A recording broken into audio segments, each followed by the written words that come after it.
Mm. Well, it's about Quran, and I wanted to really, know, like, how do you comprehend by yourself, when you're reading, or you're just trying to connect your story or with the story which you read from the Quran, or do you have any method or idea, like you when you're reading, reflecting things?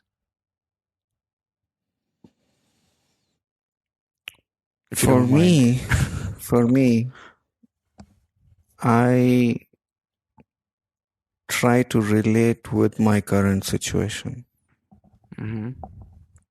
Whatever the message of the Quran, it's timeless, right? It applied at that time, it applied 100 years back, it will apply today, and it will apply 100 years from now. And I have noticed in multiple occasions, depending on my situation, the state I'm in, the problems or the troubles I'm going through, different ayat will stick out to give me the comfort when I need it. Mm-hmm.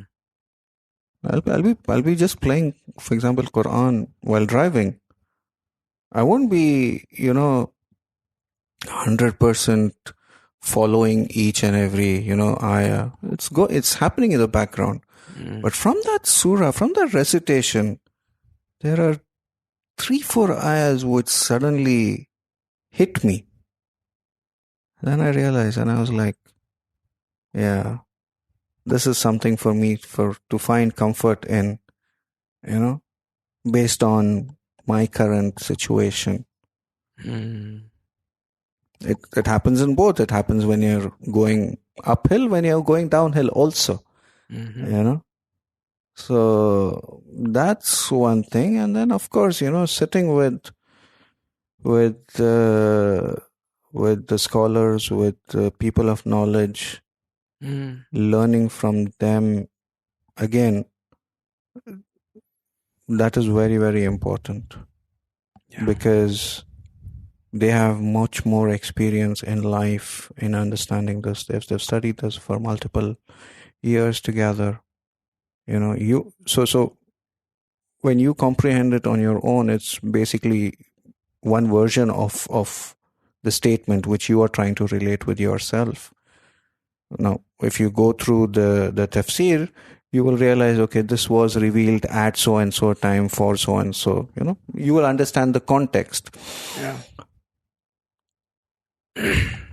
But when you sit with the scholars, you understand the deeper meaning of it, and it may resonate with some people, it may not resonate with some people.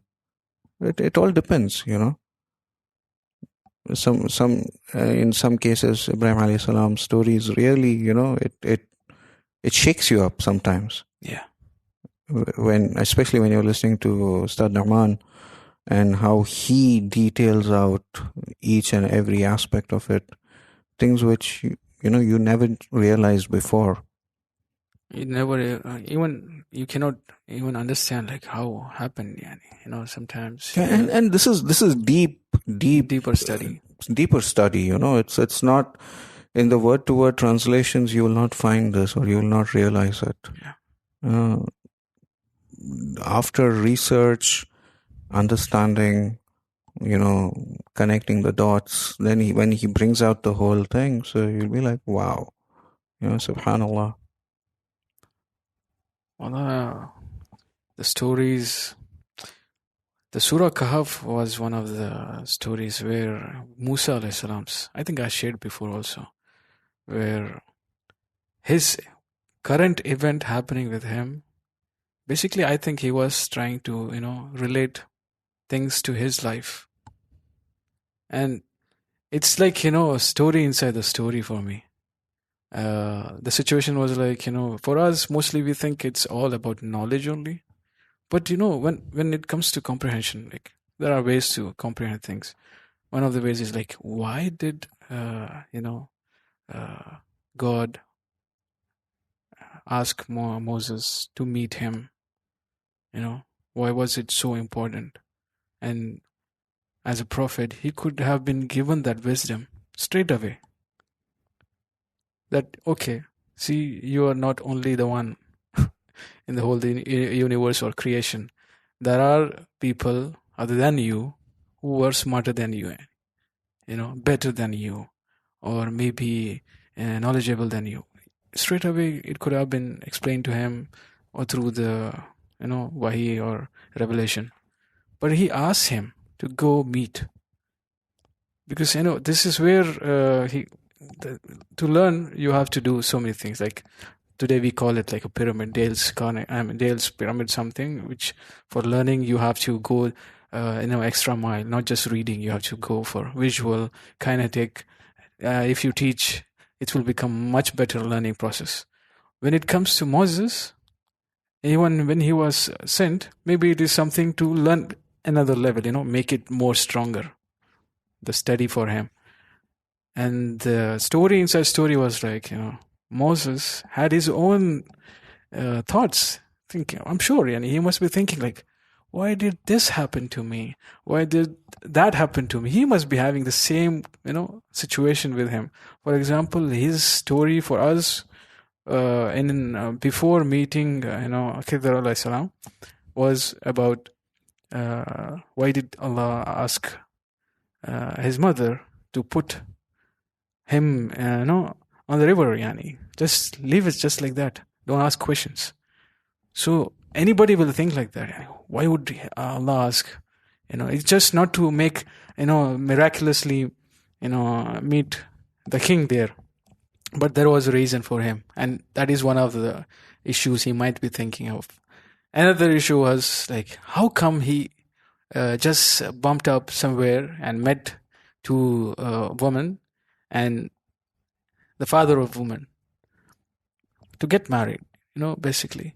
And it's like all of a sudden, like it's planned for him, but he doesn't understand maybe that way.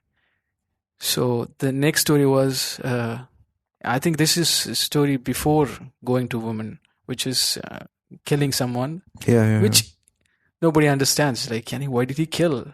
And it happened by, just randomly because of some incident. He just hit and he just died for one punch. See, imagine like if there's these things happen to you, you're like, the hell, man, what's happening with me? So these things anybody will think, some deep inside their mind. But when he met Khidr alayhi salam, all his stories are related there. For us, it's like one tidbit. Mm-hmm. To understand, like, okay, you meet Khidr, you will understand the value of knowledge. But there is something else also connected. And it was amazing when I saw the first one, the boat burning, was similar to his story, which was like, his mother was... He was put in the river, in the basket. The small basket. So the next one was getting married or killing. Even Khidr alayhi salam killed one of the boys. And there is one story already, something to understand. But story inside the story is, for Musa alayhi salam, is he killed also. And he doesn't know why he killed. And only Allah knows why he killed. And that makes sense for me. Like, the sudden death of that person might be a reason that he might be some problem for someone else. So you have some connections always. And the third one was helping the parents there. And it's the same connection story with Musa alayhi salam's story, where he meets two women there and gets married to one of them. It's like it was planned. So some of things are like answer for them. And if you go deeper and deeper, it's always something is there inside. And it's so amazing. And I don't know what to say. I wish people go more deeper on this and share more gems on this. Like, I think Ustad Oman is already doing it. Yeah. They call so it's about, when you look at from a Quranic perspective, it's about going deeper, understanding different perspectives and bringing it to light, When you spoke about Musa alayhi salam and not understanding why these things happened, You can really relate to it today also. Yeah. In your life, there are so many things which happen which go against your plan.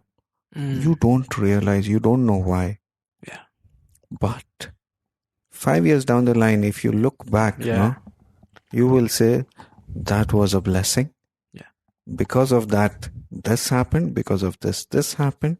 All Because of dots this. connect. All the dots connect. You because you're so self-focused, you're not able to see the big picture in life. Yes. And that's a big problem. Yeah. A lot of people get depressed because they have a plan to do certain things. Oh, this thing didn't happen. Now what to do? That thing didn't happen. This one fell off the, plan. They get depressed, or they get panic, anxiety, and all these negative emotions come into them. Rather than seeing, okay, there could be a better plan.